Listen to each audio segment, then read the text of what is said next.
Impressionnant ce moment capturé là-bas en Java oriental. Ce que nous voyons là n'est pas de l'eau ordinaire. C'est de la lave qui coule des pentes du mont Semeru, ce volcan qui a été en activité. Eh bien imaginez-vous, cela doit être en train de brûler.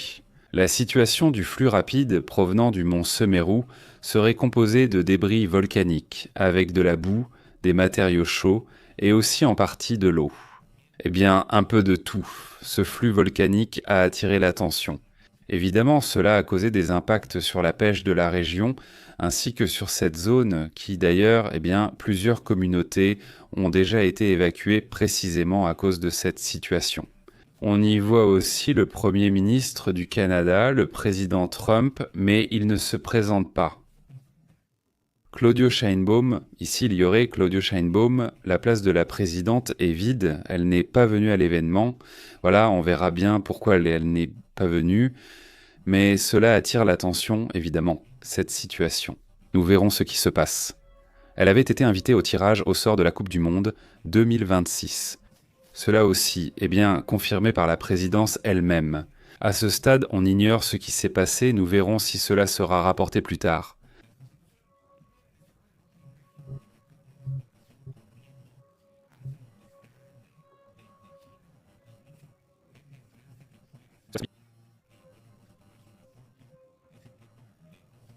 Par la présidence, en ce moment, non. Que s'est-il passé? Voyons.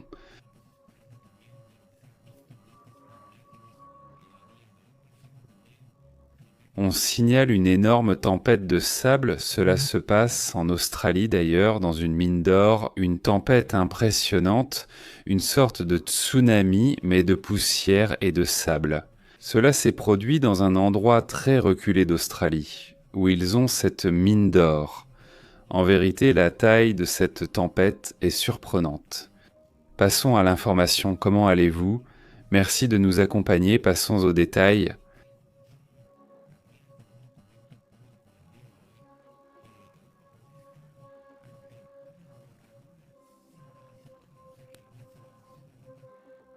Allons-y à la...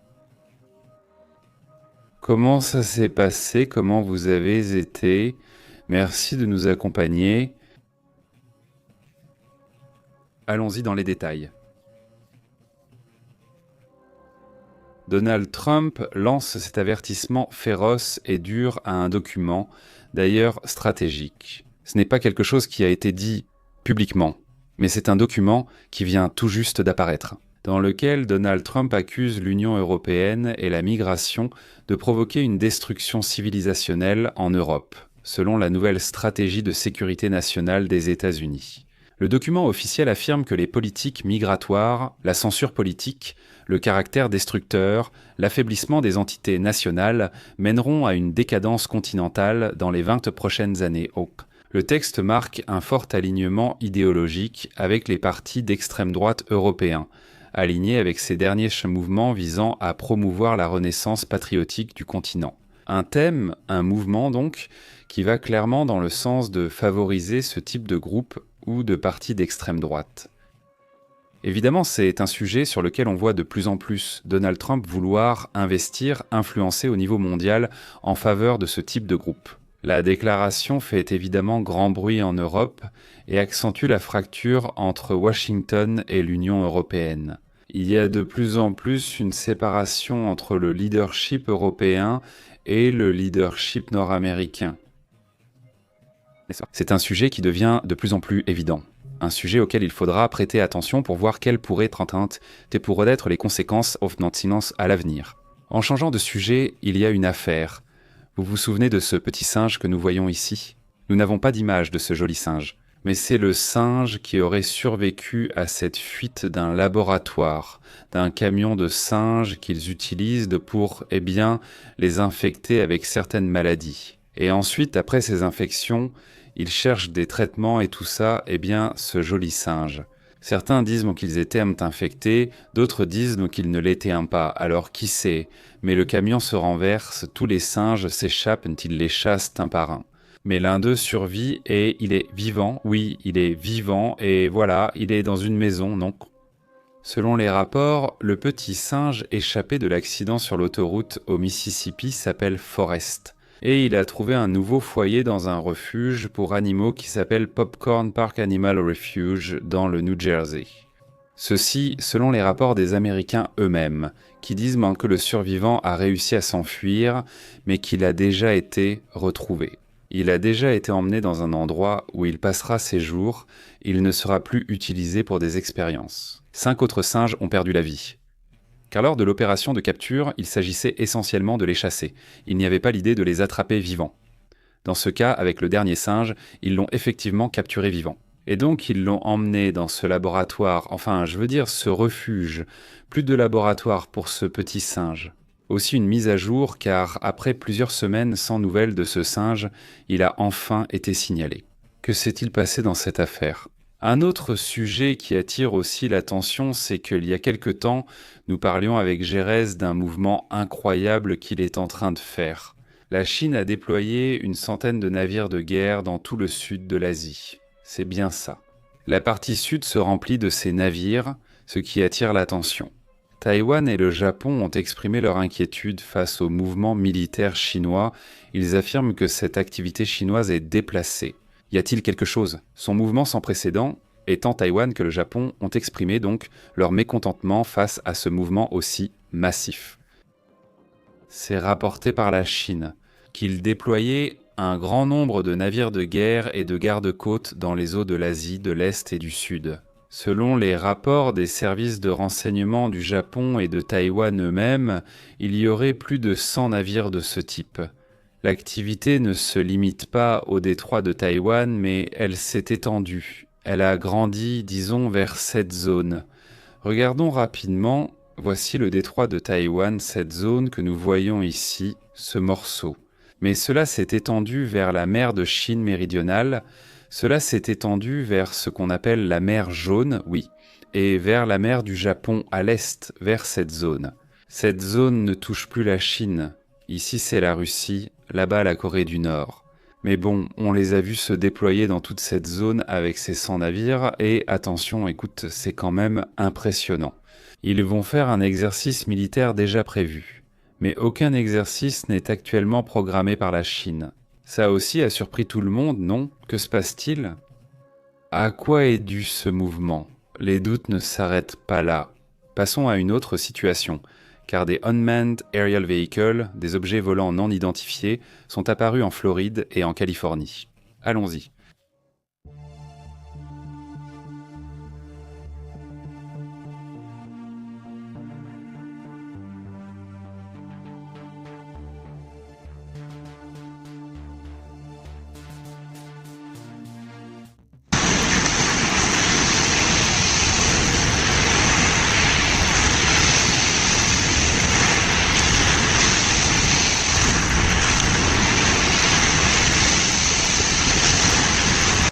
En arrière-plan, comme vous l'avez vu ou allez le voir, des lumières et objets sans sens sont apparus. C'est-à-dire en Floride, ils ont commencé à apparaître le 12 novembre à différents endroits, des objets qui lançaient comme des impulsions de lumière en arrière-plan. Regardez, ici ils réapparaissent puis disparaissent. C'est comme s'ils se parlaient entre eux d'une manière assez curieuse. Mais ce n'est pas seulement ce cas en Floride qui attire l'attention. Non, il y en a un troisième, il me semble qu'il va y en avoir un quatrième qui va apparaître par ici, mais bon, plusieurs de ces objets ils sont apparus sur la côte de Floride, mais ils sont aussi apparus en Californie. Ceci est une caméra de surf comme on l'appelle, et ces objets sont actifs, ces lumières, ce n'est qu'apparaissait en semblant projeter quelque chose autour, non ? Un sujet qui a également attiré l'attention et qui, évidemment, a suscité des spéculations. Qu'est-ce qui flottait dans le ciel californien et floridien ? Ce qui s'est passé en Floride s'est produit à Ventura, en Californie. Et là, il y a une autre caméra qui capte la lumière comme s'il cherchait quelque chose, comme un faisceau de lumière qui a évidemment attiré l'attention, ce faisceau de lumière. En passant presque devant la caméra, on peut voir, regardez, là il y a la côte, et c'est comme s'il cherchait quelque chose sur la plage. Oui, cela a eu lieu à 4h46 du matin, suscitant un vif émoi sur les réseaux et dans les médias. Le phénomène montre donc plusieurs structures flottantes qui se multipliaient dans le ciel nocturne, puis réapparaissaient. Parfois une seule, parfois plusieurs, et cela s'est répété. On voit un intense rayon de lumière descendant d'en haut, disons, similaire aux scènes classiques d'enlèvement, vous savez, qu'on montre toujours dans les films. Imagine, c'est ainsi que ça apparaissait. Que s'est-il passé? De quoi s'agit-il? Ce qui s'est passé en Floride semble être quelque chose de différent. Ce ne sont pas des cas différents, à des jours différents, mais au final, eh bien, c'est évidemment intéressant dans le surf flight. Surf flight, ça s'appelle comme ça. La page, c'est là où ils ont publié ces images, pas là où elles sont montrées. Eh bien, au cours des dernières 24 heures, on a parlé du sujet et le cas de Floride est commenté depuis ce jour-là. Eh bien, c'est tout récent, mais depuis le 12, elles avaient été enregistrées, et ce n'est que maintenant que ces lumières apparaissent. Maintenant, selon ce que dit Surf, son équipe a vu que plusieurs caméras avaient capté quelque chose de surprenant. Ils ignorent ce que c'est, non? Alors ils demandent simplement si quelqu'un d'autre a filmé ces objets, non? Les captures, dans ce contexte, ont attiré l'attention, surtout ces dernières années. Mais c'est pas. Sur les côtes, aussi bien à l'est qu'à l'ouest, ils ont capturé des images de phénomènes aérospatials non identifiés ou d'objets volants non identifiés. Dans de nombreux cas, évidemment, il peut s'agir de drones. Dans de nombreux cas, cela peut être le cas. Qui sait quels autres phénomènes, ou même, eh bien, les classiques objets volants non identifiés ou phénomènes aérospatials non identifiés, carrément. Des anomalies étranges là-bas. Les phénomènes aériens non identifiés, comme on les appelle maintenant, avec les fameux phénomènes aérospatials non identifiés, phénomènes aériens non identifiés ou objets volants non identifiés. Ou peu importe comment on veut les appeler, ils continuent d'apparaître à différents endroits, mais on n'en parle plus autant qu'avant. Il y a eu un boom médiatique, puis soudain les médias ont cessé d'en parler. Mais cela ne veut pas dire que cette situation a cessé de se produire. Et donc ici, du moins ici, nous continuerons à commenter lorsque ce genre d'événement se produira. Et donc au-delà de savoir ce que c'est intéressant au moins de les observer, non? Et essayer de comprendre comment ça fonctionne, non? Que se passe-t-il avec eux? Quand et sur quelle plage apparaissent-ils le plus? Ces détails me semblent importants. C'est le 12 novembre, non? Ceci qui est apparu là-bas, en Floride, et qui, eh bien, a aussi attiré l'attention ces dernières heures. La première publication a eu lieu le 18 novembre, bien que l'événement se soit produit le 12. Et donc cela a commencé à se multiplier parce que différentes personnes ont commencé à enregistrer ces pulsations, ces objets. En face de la côte de Floride, c'est à Ponte Vedra Beach. Non, parce que la Floride est très grande, n'est-ce pas? Donc il faut aussi préciser, c'est à Ponte Vedra Beach, la plage où ces lumières étranges ont été captées. Nous n'allons pas dire « bon ». Passons à d'autres sujets également importants.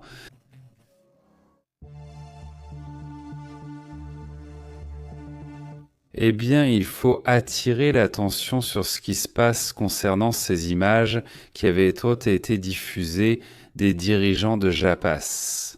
Essentiellement, ils essaient de se mettre d'accord sur la ou les prochaines actions que ce groupe radical va entreprendre. Et ici, cela attire beaucoup l'attention car c'est là que se définit la possibilité qu'il y ait ou non la paix dans cette région du monde, entre Israël et Gaza. Fondamentalement, non. Ce groupe continue d'opérer dans la région, jamais. Ils affirment renforcer leur sécurité par peur d'attaques israéliennes. Mais ils demandent surtout de déposer les armes pour apaiser la région. JAMA met en place de nouvelles directives, y compris technologiques, face à la crainte croissante d'une nouvelle tentative. Attaque ciblée de la part d'Israël selon le rapport de Shak al-Adwat, cité par le Jérusalem Post. Après l'élimination du haut commandement du Hezbollah, Haïtam Ali Tatavavi, en novembre, les dirigeants de ce groupe radical pensent qu'ils pourraient en être les prochains. Les nouvelles mesures incluent par exemple qu'ils n'utilisent pas plus de téléphone portable, qu'ils n'utilisent pas plus d'appareils électroniques. Et donc, ils tiennent des réunions qui se déroulent essentiellement dans des installations où il est impossible d'introduire quelque type d'appareil que ce soit, c'est-à-dire essentiellement dans des sortes de bunkers et ce genre d'endroits. Malgré les garanties des États-Unis, des médiateurs, de la Turquie, de Cuman, du Qatar et de l'Égypte, des garanties ont été données aux dirigeants. Jamais, mais évidemment, ces garanties n'ont pas pu être respectées parce qu'Israël a mené des opérations pour éliminer ses dirigeances. Donc la situation ne se termine pas, n'est-ce pas? Même si on parle peu de ce qui se passe dans cette région du monde, les choses Bosto continuent comme avant. Nous en parlions là-bas avec Girs maintenant, un autre sujet qui attire aussi l'attention dans ces tiraillements qui ont lieu. Il y a aussi une réunion importante aujourd'hui entre des dirigeants, celle de Modi et celle de Vladimir Poutine. Hier, Poutine est arrivé en Inde, mais aujourd'hui a lieu la réunion. Et il y a certains points qu'il me semble intéressant de considérer. Il faut rappeler que, pour commencer, l'Inde a récemment cessé d'acheter du pétrole à la Russie. Elle a réduit ses achats de pétrole de 50%. Ce n'est pas totalement, mais la relation entre Poutine et Modi devient de plus en plus claire. Selon les rapports, New Delhi et la Russie auraient renforcé leurs liens et signé 15 accords clés. À votre avis, donc, dans quel domaine? Eh bien, dans l'énergie et dans quoi d'autre? Dans la défense et quoi d'autre? Dans la coopération économique. Tout le contraire de ce que Donald Trump et en tout cas l'Europe voulaient. Vladimir Poutine effectue sa première visite officielle en Inde depuis le début de la guerre en Ukraine. Et même s'il a critiqué la guerre et a même envoyé une certaine aide à l'Ukraine, il continue de faire des affaires avec la Russie. Les deux dirigeants ont d'abord eu une réunion à huis clos avant le sommet annuel Inde-Russie, où une déclaration conjointe ou un plan stratégique est attendu. Ils vont présenter un plan stratégique jusqu'en 2030, et cela aussi, évidemment, sera suivi de près par Donald Trump.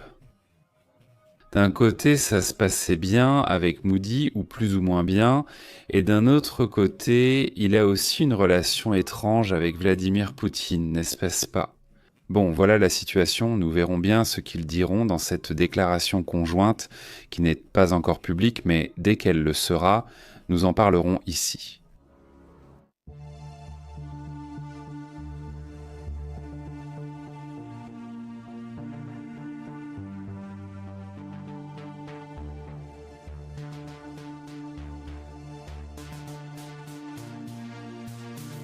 Remarquez qu'hier, nous vous avons montré cette image du Hubble.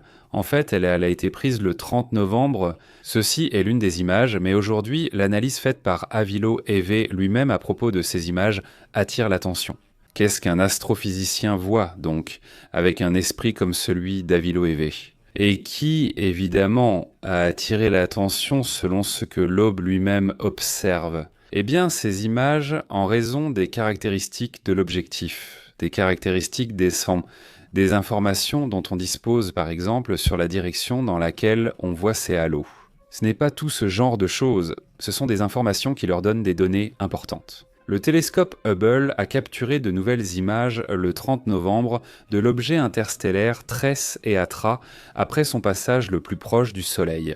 Les images révèlent une structure qui confirme cette anomalie en forme de larme, avec l'anticomète pointant vers le Soleil.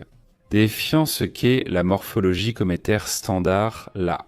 L'étude qu'il mène simultanément a d'autre part généré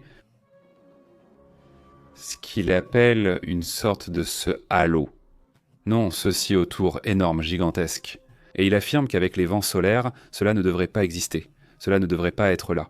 Il soutient que le phénomène visuel observé devrait être dû à un phénomène inconnu. Il suggère même à nouveau l'idée des essaims d'objets macroscopiques, non volatiles. Pourquoi dit-il cela, le fait que ce halo ne disparaisse pas? Au moment de passer par là, tu dis quelque chose qui est tout simplement, jusqu'à présent inexplicable, du moins jusqu'à maintenant non. Aussi dans ce sujet, il dit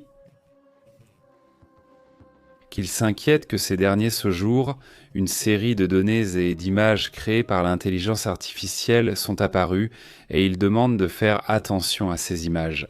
Ils l'ont même mis, avec sa propre voix, à dire des choses qui ne sont pas vraies, n'est-ce pas?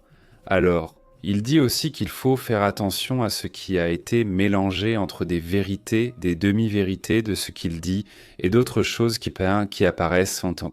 La némésis de la science, c'est le contenu facile créé par l'intelligence artificielle. Pour prospérer, notre civilisation doit distinguer entre les faits et les hallucinations technologiques, avertit aujourd'hui Miloem dans une publication. En critiquant ces images et en montrant qu'elles ont facilité à beaucoup de gens de commettre des fraudes, n'est-ce pas? Sur ces sujets aussi sérieux que ce qui concerne la comète 13A3, il dit simplement voilà. Fondamentalement, pour maintenir notre civilisation debout, nous devons apprendre à distinguer ces réalités de l'intelligence artificielle qui ne sont pas inventées avec la réalité. Disons non. Une partie de ce qu'il mentionne l'est, et il n'y a pas encore beaucoup de détails. Par exemple, concernant la vitesse, la dernière donnée rapportée par le Jet Propulsion Laboratory, confirme déjà la vitesse. D'ailleurs, nous avons encore cela en suspens. Cela confirme s'il y a une décélération.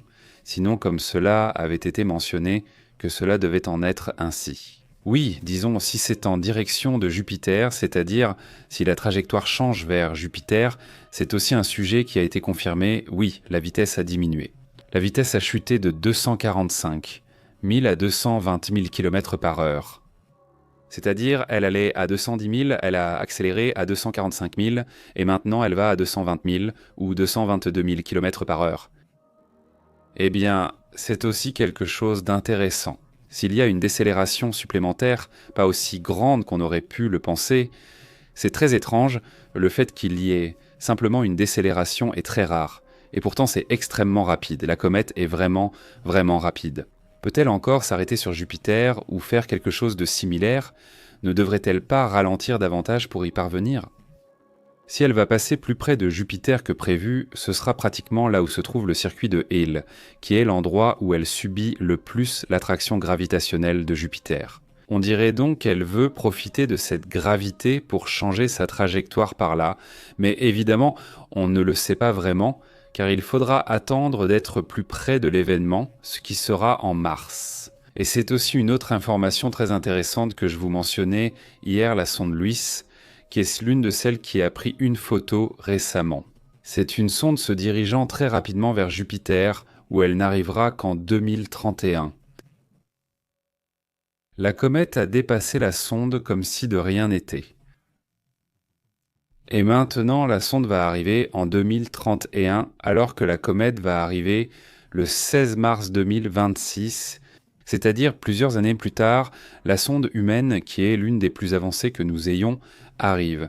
C'est dire à quel point elle est lente. En comparaison avec la comète, tu te rends compte à quel point la vitesse de cette comète est impressionnante. Mais bon, ça fait partie de ce qui se passe, non? S'il y a plus de capacité pour que l'humain ait une vitesse supérieure à celle de celui-ci, celle de ce LUIS, non. Mais pas celui-ci. Autant que celle de la comète. Il me semble que c'est 25% de la vitesse de la lumière. Non, à cette vitesse, il va à peu près à 25%. Il calcule à partir de la vitesse de la lumière, donc ce qui est impressionnant, et la vitesse n'est pas comme ça. C'est vraiment l'objet de ce type le plus rapide qu'ils aient tant eu jusqu'à présent.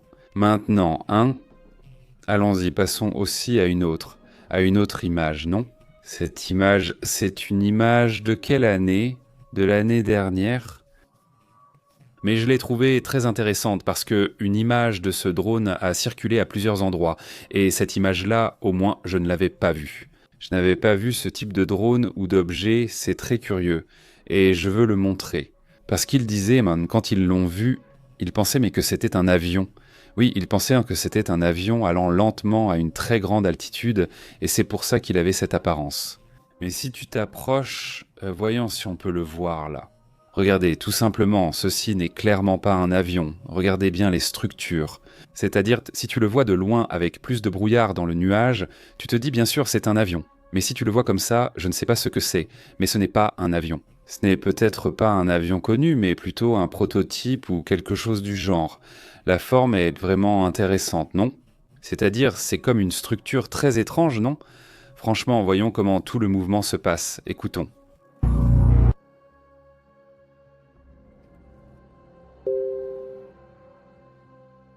Maintenant, oui, on a mis sur pause et voilà. Je ne sais pas si ça a une hélice, si ça a une propulsion ou ce qui se passe, mais ça avance très lentement.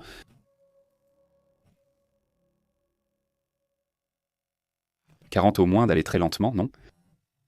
Mais si vous regardez bien, il en a. C'est-à-dire, on se rend compte qu'il a une sorte de queue très vers l'avant, non? Comme les avions qui l'ont tout à l'arrière. Il a cette partie très fine, et ensuite les ailes sont disposées d'une certaine façon. Assez curieux, non? Ça ne ressemble pas à un avion normal, du moins pas du tout. Et il va aussi à une vitesse très lente, non? Chose curieuse, celui-ci a été photographié. Il a été filmé en 2024, mais il s'ajoute à la liste des drones qui ont été aperçus. Non, j'insiste, nous avions déjà vu cette forme ici. Je l'avais photographié. J'ai même une boucle que je porte parfois. Celui qui vient, on l'a aussi déjà photographié de profil. Il n'est pas si grand, c'est-à-dire cet objet, on ne sait pas quel type de drone c'est. Ça non, mais c'est super intéressant, non? Bon, eh bien passons à d'autres sujets, allons à d'autres affaires également importantes.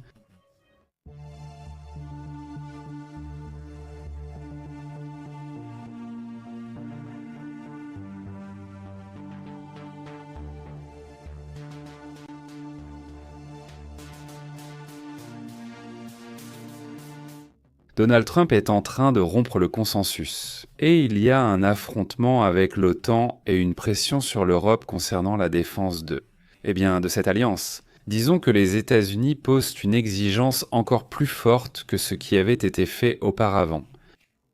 Il faut rappeler que l'OTAN, les alliés de l'OTAN, qui représentent la majorité des capacités de défense non nucléaires, pas avant 2027, ont certains engagements qui seraient maintenant renforcés. Le président Donald Trump a pris ses distances avec l'Europe en critiquant ses attentes, qu'il juge peu réalistes concernant la guerre en Ukraine. Et il a annoncé une stratégie pour, dit-il, créer une attente différente. Il fait référence à cela, non, le président des États-Unis. L'avertissement, dit-il, est clair. Si l'Europe ne respecte pas le délai, il pourrait réduire son implication dans la défense du continent. Ce qui génère évidemment de l'incertitude face à ce qui se passe. En gros, ce qu'il est en train de leur dire, c'est que je ne vais plus vous aider à vous défendre, ou du moins, pas autant. Si jamais il vous arrive quelque chose, vous vous débrouillez, non? Pendant ce temps, Vladimir Poutine renforce ses relations avec l'Inde. Non, apparemment un rapprochement avec Trump par l'intermédiaire de Kouchner ou Kouchner, non, ce serait plutôt pas Jared Kushner. Et de ce Wickoff, non pas ce Wickoff, qui est un ami très proche de Trump et le gendre de Trump. Non, c'est bien son style, non? Mettre des proches, ce n'est pas correct. Les Européens jugent le délai trop court pour parvenir aux engagements que Trump exige maintenant. Et donc, il pourrait essentiellement y avoir une rupture. Hier encore, dans cette fuite, Macron parlait d'une possible trahison des États-Unis envers l'Ukraine. Ils évoquèrent une méfiance envers les positions de Trump vis-à-vis de la Russie. Et maintenant, cette confrontation a déjà lieu avec l'OTAN, dit-il. Il n'est plus possible que les États-Unis soutiennent l'ordre mondial comme Atlas, dit-il dans cette nouvelle stratégie de sécurité nationale de la Maison-Blanche. C'est-à-dire, comme s'il disait, nous ne pouvons plus vous protéger, c'est essentiellement ce que l'on voit. C'est en quelque sorte le message que les États-Unis transmettent, d'une certaine manière. Un sujet très, important, très marquant en ce moment. Aussi, des drones auraient attaqué celle-ci. Cette zone est un terminal gazier et une raffinerie de pétrole. Selon les rapports, un bâtiment gouvernemental tchétchène a également été attaqué lors d'attaques nocturnes à l'intérieur de la Russie. Un sujet qui a attiré l'attention est cette attaque. Cette attaque concerne un bâtiment qui, à ce moment-là, selon eux, était vide à cause des horaires, j'imagine, mais la question est ça que, ils attaquent l'un de ces bâtiments emblématiques de la Tchétchénie, n'est-ce pas? Cela aussi a attiré l'attention aujourd'hui, parce que c'est celui-ci, regardez si nous pouvons le voir. C'était pendant la nuit, mais ceci est déjà une image prise de jour, ce n'est pas un nom, si vous l'avez vu dans certains films. Ce bâtiment est apparu, voyons si nous pouvons reculer un peu, ce bâtiment est assez connu. Selon les rapports, c'est déjà le 1381e jour de cette guerre entre la Russie et l'Ukraine. L'Ukraine aurait lancé des attaques contre cette raffinerie, contre une raffinerie de pétrole, contre une raffinerie ainsi qu'un terminal de gaz. De plus, également contre ce bâtiment, un bâtiment qui serait lié à des questions de renseignement selon les rapports. C'est la fierté de Kadyrov. Au fait, non, ce bâtiment, non. Donc, il a été attaqué, évidemment, cela attire l'attention. l'image de ces dégâts sur ces fenêtres. Là, on voit un drone qui a été lancé à cet endroit. Il n'y aurait apparemment pas de blessés, selon ce qu'il rapporte, car le bâtiment était vide à ce moment-là. Apparemment non, c'est une partie de ce qui se passe dans ce conflit. Au fait, le port de Tamiyuk serait un quartier général opérationnel de Krasnodar. Il a indiqué qu'il y a également eu une attaque de drone qui a endommagé des éléments de l'infrastructure portuaire, et cela a également déclenché un incendie, selon les rapports. Là-bas en Russie. Non, ça aussi c'est une autre attaque qui aurait eu lieu en Russie. Plusieurs mouvements dans ce sens de la part de l'Ukraine, rapprochant de plus en plus la guerre de la Russie plus près de Moscou, n'est-ce pas? Ça aussi, ça attire l'attention aujourd'hui. Pendant ce temps, il y a une réaction de la part de Macron suite au commentaire qui a été révélé hier, un commentaire qui a évidemment attiré l'attention de Macron lors d'une fuite. Il aurait dit donc qu'il n'y avait pas beaucoup de confiance envers les États-Unis, en gros, mais Macron affirme dans des déclarations officielles qu'il n'y a pas de méfiance, dit-il. Il n'y a pas de méfiance entre l'Europe et les États-Unis concernant l'Ukraine, c'est ce que dit le commentaire, il n'y a pas de méfiance dans cette situation. C'est ce qui provoque donc une réaction évidemment attendue. Non, il n'allait pas rester sur ce sujet, et donc évidemment cela attire l'attention. Un autre sujet qui a également été surprenant, c'est celui-ci. L'accord que Netflix a conclu avec Home Box Office et apparemment aussi, si je comprends bien, avec Warner Bros. N'est-ce pas bête? C'est tout l'ensemble, essentiellement des affaires, disent-ils, dans cette union qui a été faite entre ces méga-entreprises. Non, cela inclut Home Box Office Max, Home Box Office et Warner Bros. Pour 82,7 milliards de dollars. Ce serait le coût de tout cela. Alors, qu'est-ce qui va se passer?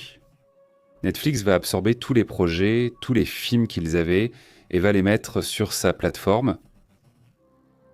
Devra-t-on continuer à payer chaque plateforme séparément? Comment cela va-t-il se passer selon vous? Qui sait vraiment? Mais ce sera intéressant évidemment parce que ce mouvement, non. Non, ce n'est pas très difficile de pouvoir donner une croissance exponentielle à ce type de plateformes qui ont beaucoup grandi. À moins qu'ils achètent entre eux, qu'ils s'achètent eux-mêmes, ces catalogues, au bout du compte, c'est ça le plus précieux, non? Le catalogue de projets, de films, etc., qu'ils peuvent avoir par là.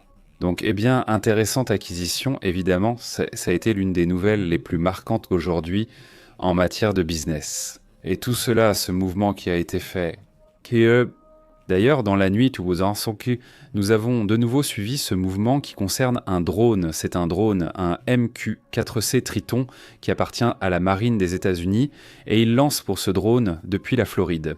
Depuis ce point en Floride, il va pratiquement jusqu'au large des côtes mexicaines, à Mérida. Oui, ce drone va jusque-là, puis il revient. C'est la 4e nuit consécutive qu'un drone de surveillance à haute altitude MQ-4C aurait été présent. Il aurait été lancé par la marine des États-Unis depuis la base navale de Maryport à Jacksonville, en Floride, et il se dirige vers le sud-ouest, effectuant une sorte de patrouille nocturne au large de la côte est du Mexique, selon ce qui est rapporté. C'est aussi un mouvement curieux, ce qui se passe dans ce sens, un sujet également important. Passons donc à d'autres sujets, d'autres points intéressants.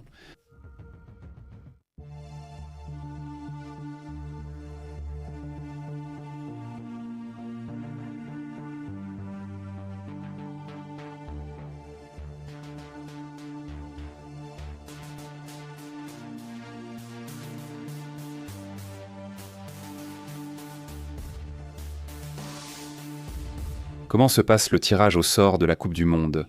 Que s'est-il passé lors de ce tirage? Ils ont décerné un prix à Donald Trump, un prix de la Fédération internationale de football association, un prix de la paix, mais remis par la Fédération internationale de football association. Je pense que exprès à Trump.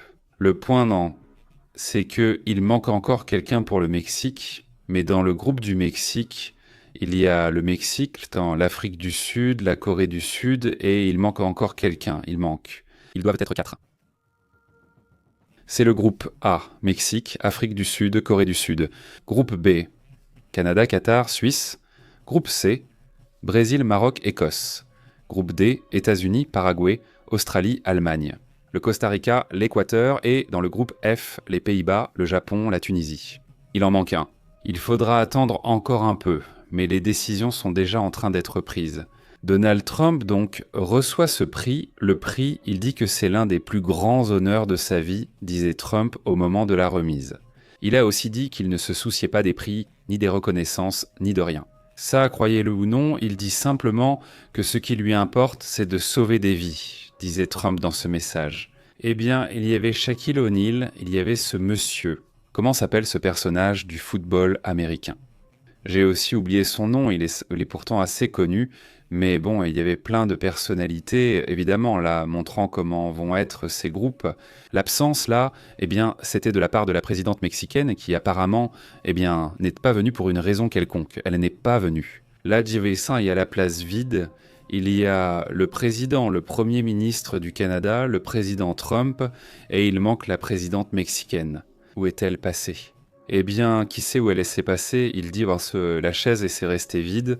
Et bon, finalement, elle n'est pas venue, on ne sait pas. Jusqu'à présent, je n'ai vu aucun rapport qui dise à ce stade du direct, évidemment c'est en direct, sûrement cela changera. C'est étrange, cette réunion très attendue devait être précédée d'une rencontre avec la présidente. Je ne sais pas ce qui était le plus important. Voilà le sujet, c'est encore très fragile et nous attendrons de voir s'il y a un peu plus de détails qui sortent. Eh bien, c'est un tirage au sort, en tout cas très politique, définitivement, un tirage très politique quand on parle de paix. Et en même temps, avec une forte critique de tous les mouvements qui sont en train de se produire en ce moment de la part des États-Unis, surtout avec le Venezuela. Il faut clarifier s'il y aura une opération ou non et ce qui va s'y passer. Un autre sujet qui est intéressant, un autre point qui est également important, c'est cette image qui a été publiée. Celle-ci a été publiée aujourd'hui. À propos de la comète 3C, c'est une image spectaculaire de Michael Jagger, une image qui montre également différentes versions de l'apparence, de la brillance de la comète à certains moments. Dans ce cas, du très célèbre 3I Atlas, il continue de montrer des images spectaculaires, certaines avec une queue, d'autres moments sans queue, c'est aussi un autre sujet intéressant. Un autre sujet qui attire également l'attention, c'est ce qui se passe avec ces taches solaires qui sont observées en ce moment. Dans ce maximum solaire que nous vivons, 4 taches solaires, affirme-t-il, colossales et hautement magnétiques. Elles sont apparues en formant l'une des régions les plus actives et les plus puissantes de ce cycle que nous vivons. Eh bien, apparemment, un maximum solaire parmi les plus actifs, parmi les plus puissants qu'il y ait eu, également dans l'histoire récente, du moins dans l'histoire récente, au cours des 12 dernières années, on n'avait pas vu ce maximum, ce niveau. Donc je dis, ce n'était pas non plus le cas au cours des 100 dernières années non plus, mais oui, cela attire l'attention aujourd'hui. Eh bien, un autre des sujets curieux est cette image, une image qui s'est produite dans l'océan. Une personne était dans l'océan, elle était en pleine mer. Et en levantant les yeux vers le ciel, il s'est rendu compte qu'il y avait plein d'objets qui volaient d'un côté à l'autre. Il s'est donc dit, il faut que j'enregistre ça. J'étais là en train de compter les objets, il y en avait à peu près 35, c'est ce que j'ai réussi à compter. En mettant sur pause, on ne voit pas tout. Il bouge très vite d'un côté à l'autre. Qui sait ce que c'est ? Là, vraiment, eh bien, on peut vraiment se demander, bon, qu'est-ce qui se passe ici ? Je veux dire, il y a vraiment trop d'objets capturés, j'insiste. En pleine mer, l'activité est donc assez abondante. Mais regardez, si vous avez une nuit étoilée comme celle-ci, non. Alors, il est presque certain que vous verrez des choses moins étranges, n'est-ce pas ? En dehors des satellites, qui sont très visibles, et en plus tu as des applications pour voir quel type de satellite sont cessés. Indépendamment de cela, les ciels dégagés révèlent pourtant plus d'activité qu'on ne le croit souvent. Qu'il y en a, non ? Ça aussi c'est intéressant. Un autre sujet qui attire aussi l'attention en ce moment, c'est pour le dire comme ça. La situation vénézuélienne continue de poser des problèmes, avec 4 compagnies aériennes internationales qui rejoignent la vague de suspension de vol au Venezuela. Nous parlons maintenant de Wingo, de Satena, de la compagnie panaméenne Copa Airlines et de la bolivienne de Aviation. Ces compagnies ont déjà publié leurs communications. J'expliquais à quelqu'un qu'il n'y a pas vraiment d'espace aérien fermé. Enfin, pas vraiment comme on pourrait le penser. Le Venezuela dit qu'il n'y a pas d'espace aérien officiellement fermé de la part de leur gouvernement, mais du côté de la Food and Drug Administration et du mouvement qui a été fait de leur part, de la part des États-Unis. Il existe un espace aérien avec des risques à y voler actuellement. Même sans fermeture officielle par le Venezuela, il y a tout de même une fermeture, non? Tacite, non? Du coup, aucun mouvement possible. Ou à cause du risque. Et ce risque, qu'il soit réel ou non, eh bien, ce sont les compagnies qui l'appliquent, n'est-ce pas? Donc il y a de moins en moins de compagnies. Et quand on regarde Flyradar, eh bien, on se dit, écoute, s'il n'y a pas de mouvement, non, enfin, il n'y a pas de mouvement important, encore moins. Bon, si vous voulez, on en parle tout de suite. Et où voit-on du mouvement à Caracas? Eh bien, c'est dans la partie nord qu'on arrive à voir un peu de mouvement. Mais regardez, voyons si on peut voir là-bas, en gros, ils font le tour, non? Les avions, enfin, on voit des mouvements de temps en temps, des petits avions qui passent par ici, des avions privés qui font un détour, mais pas de gros avions. Et là, regardez vous-même. C'est-à-dire, il y a un vide là, clairement tout autour, mais si tu t'approches, tu vas voir des petits avions. Regardez là-bas. Nous voyons, par exemple, ça c'est un avion, et si on regarde, c'est un de ces petits avions privés, non? Et tu continues à regarder, c'était deux hommes. Là aussi, il y a une compagnie vénézuélienne qui vole, non, qui vole vers la Colombie sans tête. C'est un autre petit avion, on le voit là. Et donc, si tu continues, tu trouves des avions, c'est-à-dire il y a des avions qui volent. J'en parle depuis que toute cette histoire a commencé. C'est un gros avion, voyons la compagnie. Oui, c'est un gros avion allant à Caracas. La Vigia ne serait pas le vol qu'il va avoir. Et c'est un McDonnell Douglas. McDonnell Douglas 82, c'est le nom qu'il porte. Eh bien, ça doit être, je suppose, une compagnie de là-bas. Je n'imagine pas. Il n'y a pas encore beaucoup de mouvement dans cette zone. Vers où? Vers la capitale, vers Caracas? Non. C'est là qu'il y a encore ce genre de vol. Regardez, il y a un autre avion ici. Il dit que ce n'est pas ça. Ne donne aucune information, on ignore de quel type d'avion il s'agit. Chose curieuse, mais bon, il y a peu de mouvements, on voit peu de mouvements, peu d'avions qui volent, surtout les gros avions. C'est rare ceux qui volent en ce moment. D'autres compagnies aériennes, et comme je l'ai dit, s'ajoutent en proba à la fermeture.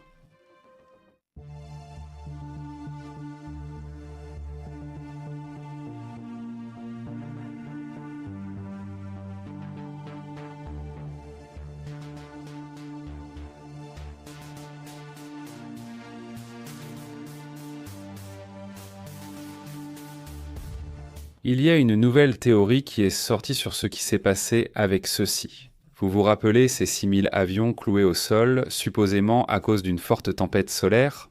Vous vous souvenez? Eh bien, il s'avère qu'il existe une théorie différente qui ne parle pas d'une tempête solaire, mais plutôt d'un rayon cosmique. Ce qui se serait passé, selon cette nouvelle théorie, c'est un rayon cosmique. Une théorie qui, eh bien, a aussi des fondements, non? C'est-à-dire, il y a des éléments pour arriver à cette conclusion. Allons dans le détail de ce que l'on sait.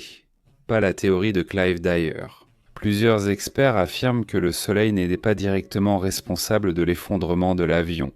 JetBlue Est, qui volait entre Cancun et, il me semble, le New Jersey, il me semble. Mais bon, entre Cancun et les États-Unis, non. C'est cet avion qui a eu la panne et a subi une descente brutale, très impressionnante. C'était un Airbus. Au début, ils ont accusé la tempête de radiation solaire intense d'interférer avec les systèmes de vol. Mais le spécialiste du vol et de l'espace, Clive Dyer, aurait dit que ce n'était pas forcément ça. Il affirme qu'à cette heure précise et à l'endroit où se trouvait le vol, il n'y avait pas de forte radiation solaire, c'est-à-dire qu'il y a eu une activité solaire très intense pendant toutes ces heures et ces jours. Mais pas à cette heure-là, donc il dit cela, ce qui nous ouvre un autre sujet, non? Il affirme et propose. C'était un rayon cosmique, c'est une particule, dit-il, à haute énergie provenant de l'espace profond d'une supernova quelconque. Par exemple, dit-il, et celui-ci aurait été la cause de ces rayons. Ce sont des rayons invisibles. mais simplement quand ils arrivent, ils peuvent perturber les circuits électroniques. Même avec un simple renversement de bits, passant de 0 à 1 ou inversement, ils provoquent de graves défaillances dans les systèmes. C'est pourquoi la théorie du rayon cosmique est maintenant considérée comme la plus crédible jusqu'à présent. Et aussi la plus préoccupante. Parce qu'elle ne dépend pas seulement du climat solaire, mais solaire, mais aussi des des rayons cosmiques. Le climat solaire, au moins, tu le connais, tu peux plus ou moins le prédire. Tu sais qu'il y a eu une tempête solaire. Donc la tempête géomagnétique, celle qui arrive sur Terre, va arriver à telle heure, tel jour, plus ou moins, non? Mais comment tu calcules quand les rayons cosmiques arrivent? Il dit que c'est pratiquement impossible, du moins pour l'instant, pour nous de prédire les rayons cosmiques. Il dit. Les rayons sont invisibles, constants et peuvent altérer les circuits électroniques. La théorie du rayon cosmique est désormais vue comme la plus crédible et préoccupante. Puisque c'est presque impossible, il dit. Il ne dit pas si c'est presque impossible, il dit. Prédire ou éviter sans refondre la technologie électronique des aéronefs. Cela explique pourquoi ces avions ont été cloués au sol, ces 6000 avions, afin de pouvoir mettre à jour le logiciel et éviter ce problème. Donc, c'est au moins la théorie, une nouvelle théorie qu'il est aussi important d'essayer de comprendre en ce moment.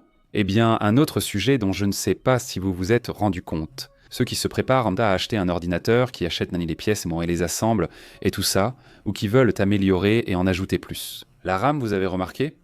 La RAM a explosé, les prix de la RAM ont explosé, je ne sais pas si vous l'avez remarqué, mais en ce moment, ils annoncent que la RAM est devenue tellement chère que par exemple Samsung, qui fabrique sa propre RAM, ils ne les vendent même plus à Samsung. Pourquoi ?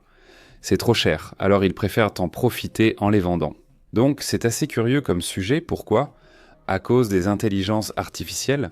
En ce moment, les entreprises de consolidation, les entreprises d'intelligence artificielle sont là, les entreprises d'intelligence artificielle sont présentes. Elles achètent de la RAM, elles ont besoin de RAM, et à cause de cela, il y a une pénurie de RAM. Le prix a explosé. Mais de façon exagérée, il y a de petites RAM, pas très avancées, ni rien à 15, 16, 20 000 pesos, des choses exagérées. C'est pour ça que nous sommes là, nous avons vérifié, nous avons regardé les prix. Les kits de RAM pour PC grand public ont explosé sans contrôle. Cela est dû au prix énorme, à l'énorme quantité d'achats que font les entreprises d'intelligence artificielle. On vit une sorte de bulle où les entreprises achanantes achètent tout cela de manière démesurée.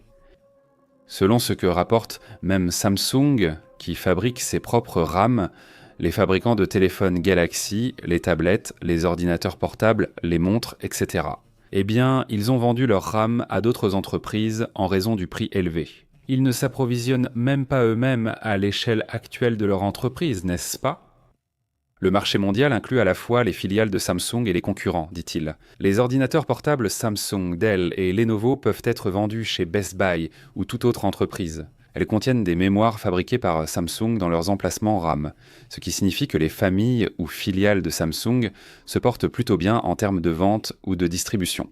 En fait, en ce moment, ils profitent pleinement de cette hausse des prix en les vendant à un coût qu'ils n'avaient pas envisagé. En raison de la forte demande, oui, cette forte demande et toutes ces idées provoquent une véritable perturbation dans ce domaine, n'est-ce pas ? Donc, voilà. Faites attention au prix, à la façon dont ils vont évoluer concernant les ordinateurs et les appareils électroniques, pas seulement les ordinateurs, ça aussi, ils ont réussi à en obtenir là-bas. Poursuivons donc avec d'autres sujets intéressants.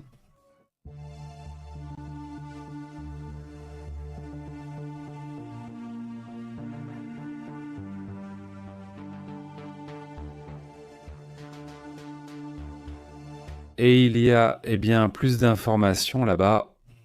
Il y a un cas dont je voulais parler, où une personne a retrouvé ou récupéré la vue. Ceci est une avancée théologique, disent-ils, sans précédent. La science serait en train de repousser les limites. Et en fait, Israël a réussi la première implantation de cornée 3D au monde.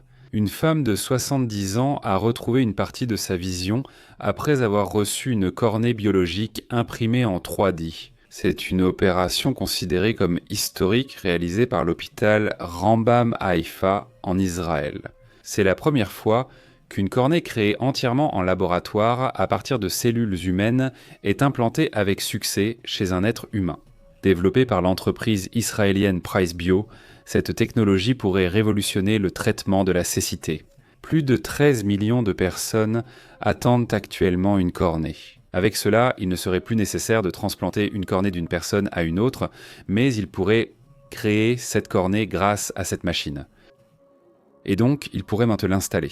En gros, ce n'est même pas une solution, il dit que ce serait sûr et que ce serait aussi plus économique, plus simple à réaliser.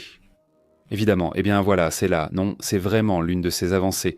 Ces bons qui, soudainement, passent presque inaperçus dans les médias, mais qui, eh bien, montrent la nouvelle réalité que nous voyons. Non, des avancées impressionnantes, n'est-ce pas? Intéressant aussi. Comment allez-vous? Salutations. Salutations, Louisa, comment vas-tu? Très bonjour à Pedro, à Louis, aussi à Charles Martinez, à Monsieur Draper, comment vas-tu? Salutations aussi à Marcella, comment ça va? Comment vas-tu? Un grand salut à Damagico, Luna Pedro, très bonjour Béatrice Alvarez, comment ça va Lopo? Quoi de neuf? Comment vas-tu? Eh bien, à toute la communauté, bonjour à tous, et Ferra dit « Comment vas-tu Ferra ?» Salutations, un grand bonjour à tous. Quoi de neuf alors? Un salut à toute la communauté qui nous regarde. Salutations également. Au fait, à la communauté qui nous regarde en différé, je sais que beaucoup nous regardent. Ensuite, nous aborderons d'autres sujets et thèmes importants.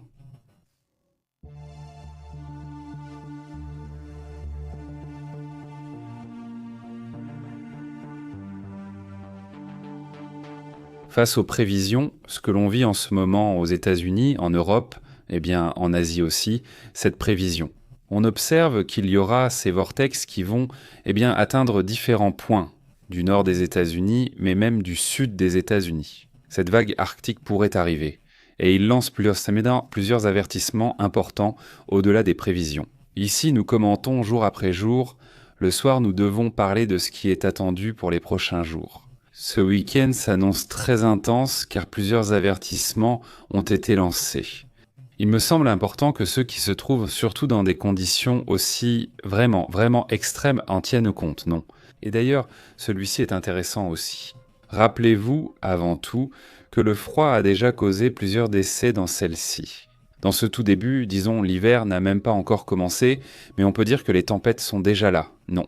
La vague de froid qui frappe le Midwest et le Nord-Ouest des États-Unis, avec des températures ressenties allant jusqu'à moins 25 degrés Celsius, est en cours. Des alertes sanitaires et d'urgence ont été émises au Minnesota, Wisconsin, Illinois et dans d'autres États, à venir ce week-end.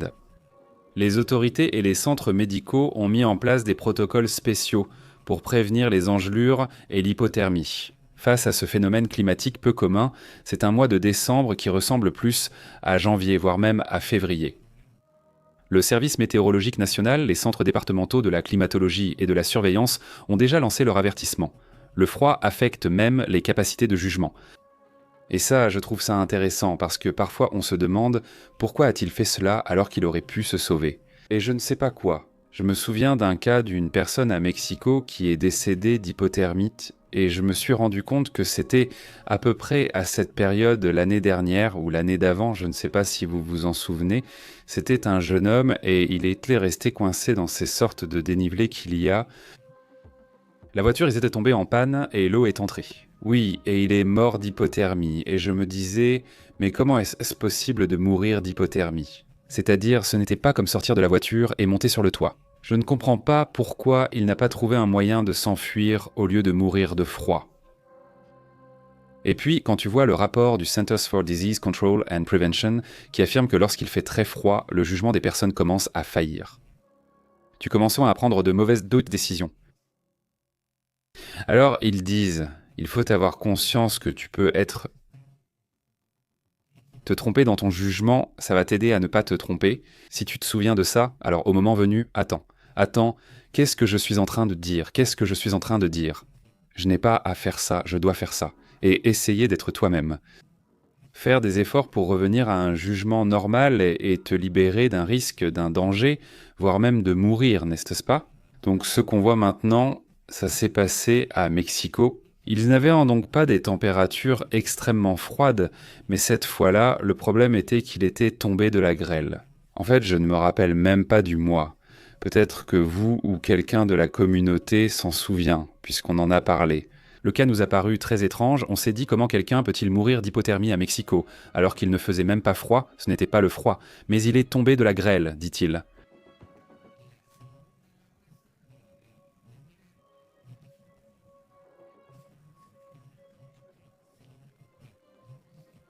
Pour voir la vidéo, la partie sur la conscience, non?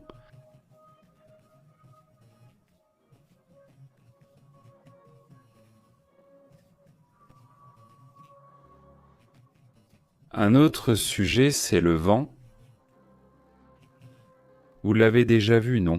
Une chose est la température, une autre est que le vent accentue le froid, mais cela reste plus agréable. À tel point que souvent, tu peux être dans une température froide mais pas glaciale. Mais le simple vent peut te provoquer une hypothermie, donc c'est pour ça que l'idée de se protéger du vent est très importante, non? C'est aussi un point à prendre en compte, n'est-ce pas? Il dit, en plus de la difficulté qui s'ajoute avec le mouvement, avec le froid, les personnes vulnérables peuvent aussi être encore plus affectées. Des abris temporaires Main-Célibé sont installés, des campagnes d'information lancées et les transports renforcés pour les populations vulnérables comme les personnes âgées, enfants et sans-abri. Le gouvernement de ces États conseille de porter des vêtements amples et superposés sans qu'ils soient trop serrés, les vêtements et plusieurs couches, pour éviter l'exposition prolongée au vent froid. Contrôlez aussi l'état des maisons et véhicules pour limiter les risques durant cette vague de froid polaire. Les États-Unis font face à un froid très intense, mais aussi en Europe, dans certains endroits d'Europe et d'Asie, la vague arctique précoce révèle un schéma inhabituel qui, selon eux, met en danger.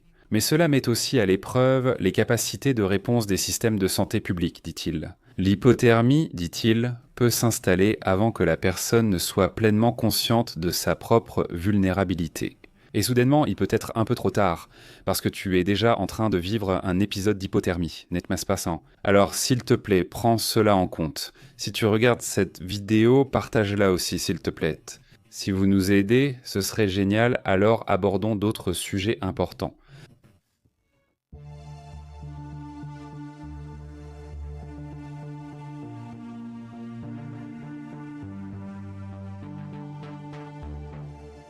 On assiste déjà, disons, au début de ce moment très attendu par les passionnés d'astronomie, n'est-ce pas? Ce moment où l'on observe de multiples chutes de ces petites météorites a commencé à partir d'hier, ou plutôt il s'est déclenché.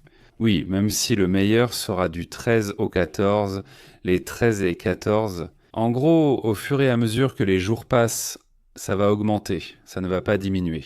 L'activité de ces météorites, des géminides, on les appelle géminides, donc si vous en avez l'occasion, la nuit vous pouvez sortir et observer ces phénomènes, non?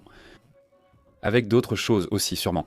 Les météores des géminides sont actifs entre le 4 et le 20 décembre, même si les 14 et 15 sont les jours où l'on peut le mieux les observer. On estime qu'ils passent entre 40 et 50 météorites par heure, c'est à peu près ce qu'ils calculent au point de leur activité maximale. Donc, voilà le sujet. Au cas où vous voudriez aussi vivre cette expérience d'observer les météores. En fait, le problème c'est le sommeil, non? Parfois, il faut vraiment être bien reposé pour passer toute la nuit là-bas. En regardant des comètes, non? Mais bon, c'est comme ça. Passons à un autre sujet important.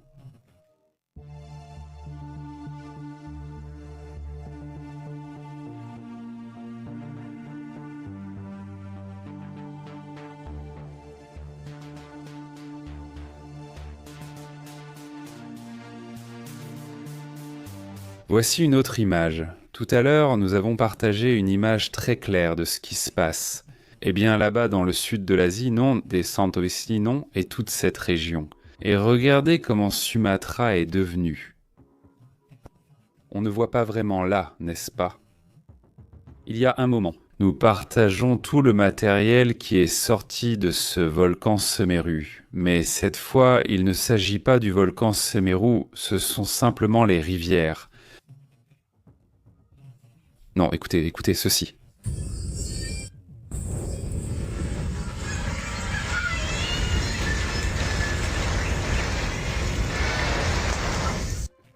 Voilà, c'est le point où il laisse cette énorme quantité de roches. Et quand? Quand est-ce qu'Alex est venu? Il me semble que c'était dans des rivières Hitorantsavi que je connaissais, vers Matacans et toute cette zone, au sud de Nuevo León. Ceux qui connaissent savent de quoi je parle. Après Alex, c'était une autre rivière. Même en revenant au même endroit, tu sais déjà, mais là, c'était différent. Les choses ont changé, parce que soudain des rochers qui tombent forment la rivière d'une manière différente. Je crois que c'est Alex qui a eu le plus d'impact. Mais maintenant ça va, le cours a changé dans certaines zones des rivières. C'est-à-dire à quel point c'était énorme. Non, je trouve qu'un phénomène aussi énorme, aussi grand, c'est vraiment étrange pour moi. Mais non, je ne pense pas qu'on en ait parlé de ce côté-ci. Non, malgré la distance, peut-être pas avec l'Asie et tout ça, mais ce qui attire l'attention, c'est que, je veux dire, 883 personnes sont décédées jusqu'à présent. 520 sont encore portées disparues à ce jour. C'est donc un phénomène très difficile. C'en est une de plus à Sumatra, en Indonésie, ainsi qu'en Malaisie, au Vietnam et dans d'autres régions touchées de par ce problème. Non, ce qui attire vraiment mon attention. Un moment à part, n'est-ce pas? Mais regardez, voyez, regardez ce monsieur, le désastre, tout ce que vous voulez. Mais regarde le style ne se perd pas. Oui, cette petite voiture, ses lunettes, et regardez-le, sur un rocher, regardant l'horizon. Non, il y a des gens qui ont du style, même dans les moments les plus compliqués, non? Mais bon, passons aux commentaires.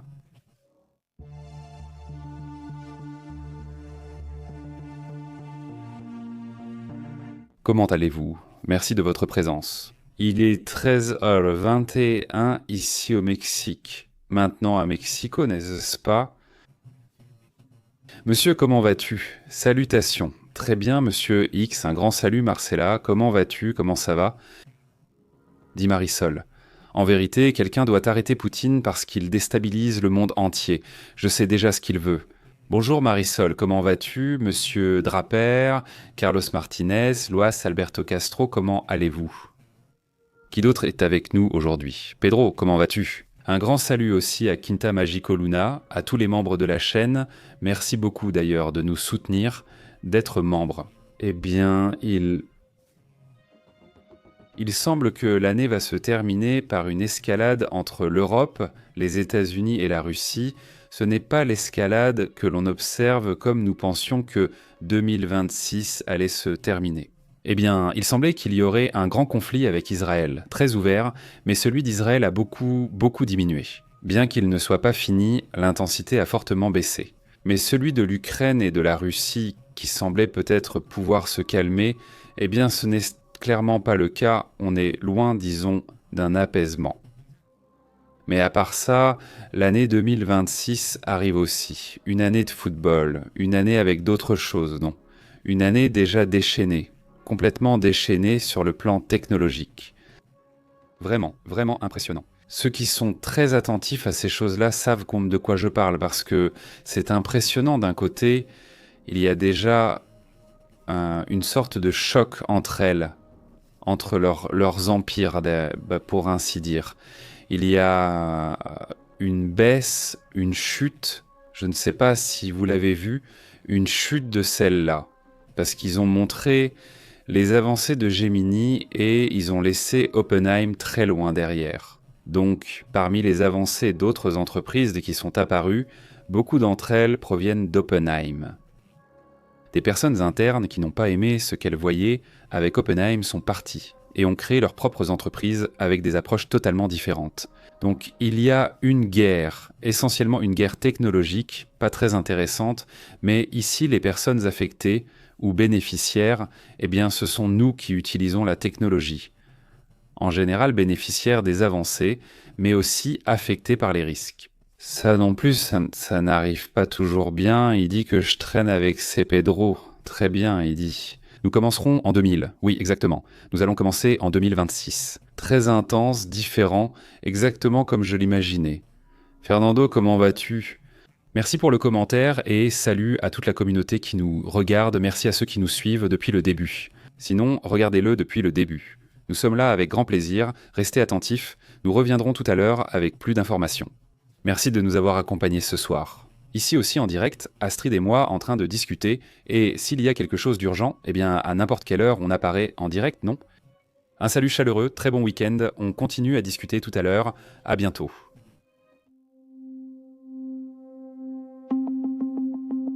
Merci d'avoir regardé le journal PP en direct, où se passent les événements terrestres et les mystères de l'espace sont analysés comme nulle part ailleurs. Merci de vous être abonné.